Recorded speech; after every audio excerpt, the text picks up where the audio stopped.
Gandang araw at maligayang Pasko sa lahat. Welcome po ulit dito sa atin channel ang Biyahe y Komida. Maraming salamat sa lahat ng nag-subscribe, indeed. Punta tayo sa atin topic. Coco Martin, bukas ang relasyon kay Julia Montes. Coco on Julia, hindi ako maligaya pag hindi kami magkasama. Sa isang bihirang pagkakataon, idinetalya ni Coco Martin, 43, kung gaano kalalim ang relasyon tila ni Julia Montes, 29. Itinuturing daw ni Coco si Julia na partner o katuwang sa lahat ng aspeto sa kanyang buhay. Sabi ni Coco, almost every night at sa umaga pagkagising ko, pag may naiisip ako na ideya, sasabihin ko sa kanya, magkakape kami, magkukwento ako sa kanya.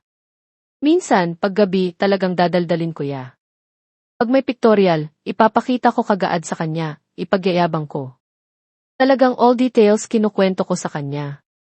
Masarap na sinishare mo sa partner mo kung anong nangyayari sa buhay mo. Sabi pa ni Coco, hindi man we everyday magkasama, gusto niya ay nakukwento lahat kay Julia. Base ito sa recent joint interview ni Coco at Julia na na-capture ng kanilang fans sa TikTok account na @thecocojularchive noong December 22, 2024. Tugma ang damit na suot ng couple sa excerpt ng interview nila na na-upload sa TikTok account ni Coco noong December 11, 2024.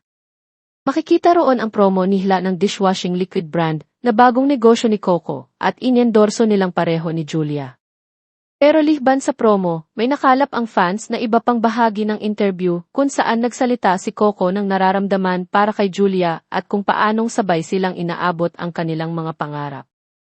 Sabi ni Coco patungkol sa actress, sa buhay, kailangan ang hinahanap mo, partner sa lahat ng ginagawa. At kung meron akong pupuntahan, parang feeling ko hindi ako maligaya pag hindi kami magkasama. Para bang may namimiss akong gawin no sa nakasama ko si Julia. Kung nandito ako, sa ibang lugar, sana magkasama kami, sana nakikita niya rin to. Which is hindi madali. Matagal na proseso. Sa puntong ito, tinukoy ni Coco na mas nagkakaroon sila ng oras ni Julia para sa isa't isa, kahit na dire-diretso pa rin ang taping ng aktor sa kanyang long-running series sa ABS-CBN, ang FVJ's Batang Quiapo. Pero ngayon, ang mga branches na nagagawa namin pag nag-out of the country or out of town, said Coco. Taong 2021, nang mag-viral ang bakasyon nila sa Boracay. Noong June 2024, ay nagbakasyon naman sila sa Spain.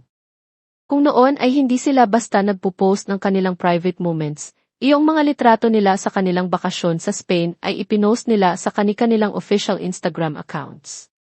Magka-holding hands pa sila sa mga litrato.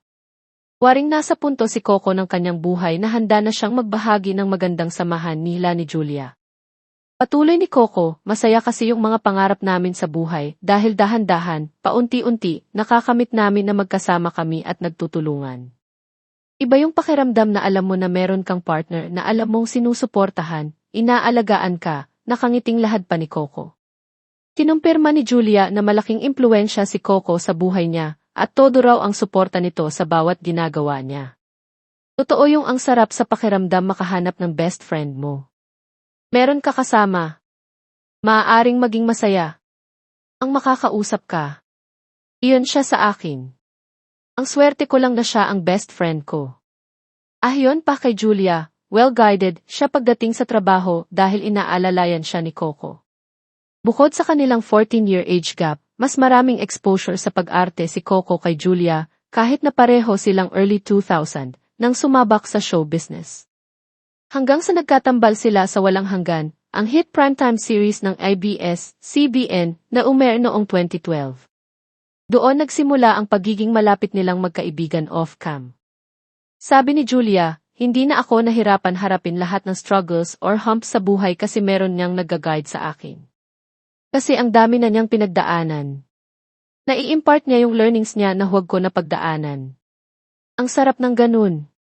Sang-ayon ni Coco, ako yung naging tatay, kuya, kaibigan, best friend niya. Ang ikinaganda kay Jules, pati sa pagsasamahan namin, nakikinig siya sa akin. And then, ako rin naman sa kanya. Pag siya nag-a-advise sa akin kung anong nakikita niya, give and take. Ang ikinaganda sa aming dalawa, walang competition. Talagang kung anong maitutulong namin sa isa't isa, ano yung maa-advise namin. Sinabi rin ni Coco na proud siya kay Julia dahil kahit hindi ito abala sa teleserye ay abala ito sa pag-improve ng sarili. Ibinigay niyang halimbawa ang pag-aaral ni Julia ng culinary, bagay na malapit sa puso ni Coco, na lumaki sa kanyang lola na hilig ang pagluluto. May mga pagkakataon pag si Jules walang teleserye, walang pelikula na ginagawa, pinag-aaralan ko siya, ani Coco. Sabay sabi ng aktor, ang pangarap ko sa kanya makagraduate pa rin siya ng college. Dahan-dahan lang. Kahit raho suportahan ni Coco si Julia, habang tinutupad ng actress ang mga pangarap nito. Ako na bahala sa pagtatrabaho. Basta gusto ko, siya matupad niya yung dreams niya. Gusto ko lahat ng pinagtatrabahuan niya, lahat ng kinikita niya, gusto ko sa kanya. Gusto ko mabigay mo yung pangarap ng lola mo, ng pamilya mo para sa kanila. Kasi ako, kaya ko na sarili ko. Diin pa ni Coco kay Julia, ako na bahala sa'yo. Arbor nakita. Bilang lalaki, ako yun. Responsibilidad ko yun. Masaya raw ang Coco na makitang masaya ang Julia. Hindi raw niya malilimutan nang unang beses makilala ni Julia ang ama nito noong 2016. Ayon sa aktor, 21 years old na siya noong nagkita sila. Ang ganda ng journey niya na nabuo niya yung family niya. Nakakatuwa, kasi minsan, hindi mo man hinahanap, di mo minamadali, pero darating sa buhay mo ang mga pagkakataong di mo inaasahan na pinapangarap mo lang. Ipinunto ni Coco na siya man ay malaki ang pagpapahalaga sa pamilya. Ako, di naman buo yung family ko. Hindi magkakasama na nanay at tatay ko, pero as a family buo kami. Crack simple lang. Basta importante buo at maayos ang lahat. Hindi kaila sa publiko na matagal ng tampulan ng espekulasyon ang relasyon ni na Coco at Julia.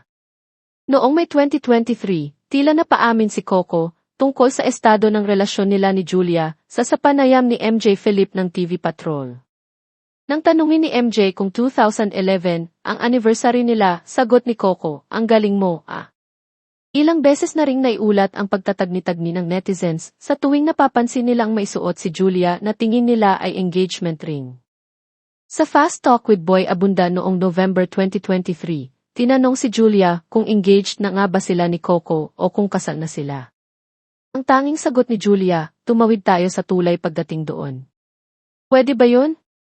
Sa vlog ni Bernadette Sembrano noong October 2023, ibinahagi ni Julia na answered prayer si Coco sa buhay niya.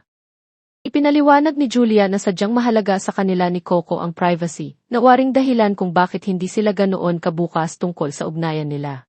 Almost every night, saka sa umaga, pagkagising ko, pag may naiisip ako na idea, sasabihin ko sa kanya, magkakape kami, kukwento ko sa kanya. Minsan paggabi, talagang dadaldaling ko yan. Minsan pag bawa, nag-pictorial, papakita ko sa ito yung pictorial, pagyayabang ko yan. Alam mo, ganda dito, ganda tila sa mga komida, ganda sa factory, talagang all details, lahat kinukwento ko sa kanya. Masarap na sinishare mo sa partner mo kung ano yung nangyayari sa buhay mo. Hindi mo kami everyday magkasama. So every details, lahat. Kaya siya nandito ngayon. Kasi sabi ko kanya, mag-dinner naman tayo. Kasi nasa BGC na, alam mo yung mga simpleng bagay na may pagkakataon kahit ngayon, di ba, galing ako kanina trabaho, kanina pamaga, and then after that, dito, pagdating dito, siya rin may trabaho. Tinatry talaga namin gumawa ng pagkakataon, kahit konting oras. Nangangarap kami kasi ako, honestly, ako magnegosyo. Gusto namin, tayo kaya ng restaurant. Gusto ko talagang buhayin yung yung mga luto ng lola ko eh. Kiko, pag nangangarap, hindi pang sarili.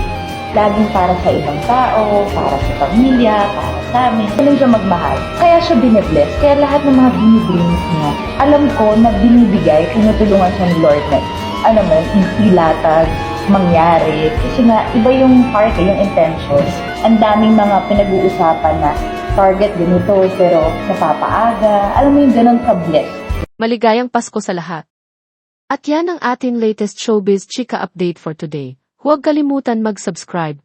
Click the notification bell for more showbiz chika updates. Like and share the video at suportahan po ang ating Facebook page. Maraming salamat sa lahat ng nag-subscribe, indeed. Magandang buhay sa lahat, paalam.